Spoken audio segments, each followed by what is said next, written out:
সঠিক নিয়মে কিভাবে পেজ খুলতে হয় আপনাকে আমি আজকে সঠিক নিয়মে পেজ খুলতে কিভাবে পারবেন সে কথাগুলো আপনার সঙ্গে শেয়ার করব। কন্টিনিউ ভিডিওটি দেখার চেষ্টা করবেন। অনেকেও কিন্তু বিভিন্ন ভাবে পেজ ক্রিয়েট করে কিন্তু কখনোই সফলতা আনা পারে না। তারা কিন্তু বছরকে বছর কাজ করতেছে, অনেক সময় ধরে কাজ করে, কিন্তু কখনো তাদের একটা ভিডিও এখন পর্যন্ত ফর ইউতে যাচ্ছে না বা যায় না।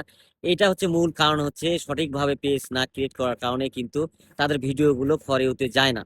মূল কথা হচ্ছে সঠিকভাবে আপনি কিভাবে পেজ ক্রিয়েট করবেন। আর একটা বিষয় হচ্ছে কি ভাই, সঠিকভাবে পেজ না খুললে কেন ভাইরাল হবে না। মূল কথা হচ্ছে, যেহেতু ফেসবুক একটা পেজ ক্রিয়েট করতে যখন আপনাকে বলে, অবশ্যই পেজে আপনাকে কি কি দিতে হবে সেই বিষয়গুলো অবশ্যই যদি আপনি সঠিকভাবে পূর্ণ করতে না পারেন, তাহলে তো ফেসবুক আপনাকে কখনোই নজরে নেবে না। আপনি তো ফেসবুকের কাছে কোনো কন্টেন্ট ক্রিয়েটর হিসেবে গণ্য হবেন না। সেই জন্য আপনাকে বলছি, সঠিক নিয়মে পেজটা আপনি কিভাবে খুলবেন। এটা খোলার জন্য আপনি সর্বপ্রথমে আপনি যে মাদার আইডিটা রয়েছে, মাদার আইডি থেকে আপনি পেজ পেজ একটা অপশন রয়েছে, ড্যাশবোর্ডে গেলে দেখতে পারবেন। সেখান থেকে আপনি পেজে ক্লিক করলে কিন্তু ওখান থেকে আপনি নতুন একটা পেজ ক্রিয়েট আসবে। পেজ ক্রিয়েট আসলে আপনার নাম চাইবে, আপনি কি নামে মনে করেন যে পেজটা খুলবেন। মূল কথা হচ্ছে, সব সময় চেষ্টা করবেন আনকমন কিছু নাম দেওয়ার জন্য। মানুষ যেন আপনি সেই নামটা দেখেই যেন আপনি পেজে ঢুকে আপনাকে ফলো দিয়ে রাখে। মানে এমন কিছু আশাব্যঞ্জক নাম দিবেন যে নামগুলো চুজ করলে আপনার জন্য খুবই উপকার হয়। সেই জন্য সর্বপ্রথমে আগে আপনি নামটা সিলেক্ট করে নেবেন। নেওয়ার পরে আরেকটা বিষয় সবচেয়ে গুরুত্ব, এটাই হচ্ছে মূল কথা, আপনি নাম সিলেক্ট করার পরে আপনি কিন্তু বয়সটা আসবে, আপনি বয়সটা আপনি সর্বনিম্ন কিন্তু অন্তত 18-র উপর আপনাকে বয়স রাখতে হবে। বয়সের ক্ষেত্রে এটা যদি আপনি মাথায় না রাখেন, সেই ক্ষেত্রে আপনি যত হাজার ভিডিও আপনি ফেসবুকে পোস্ট করেন না কেন, আপনাকে ফেসবুক কখনোই একজন কন্টেন্ট ক্রিয়েটর হিসেবে গণ্য করবে না। কারণ 18 বছর নিচে কখনোই কিন্তু পেজ ক্রিয়েট করা যাবে না, বা ফেসবুকের নিয়মের বাইরে। যাই হোক, তখন আপনি একটা কাজ করবেন, প্রথমে আপনি এই জন্ম তারিখটা সঠিকভাবে দিবেন। সবসময় 20-এর উপর দিলে আরো ভালো, 25-এর মধ্যে রাখবেন।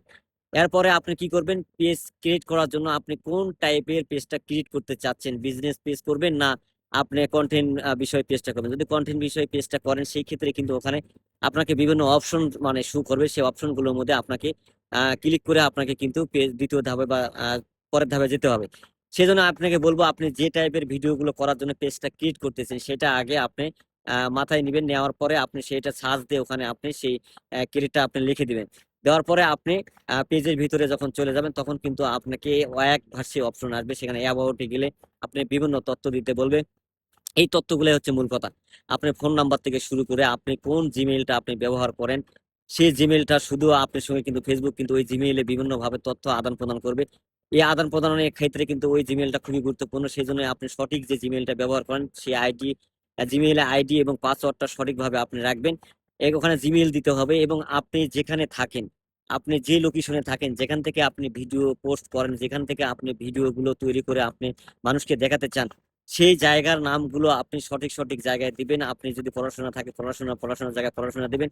মূল কথা, আপনার অ্যাবাউটের মধ্যে গিয়ে যে তথ্যগুলো রয়েছে সবকিছু তথ্য আপনি সুন্দরভাবে আপনি আইডি কার্ডের সঙ্গে মিল রেখে আপনি তথ্যগুলো সব পূর্ণ করে দিবেন।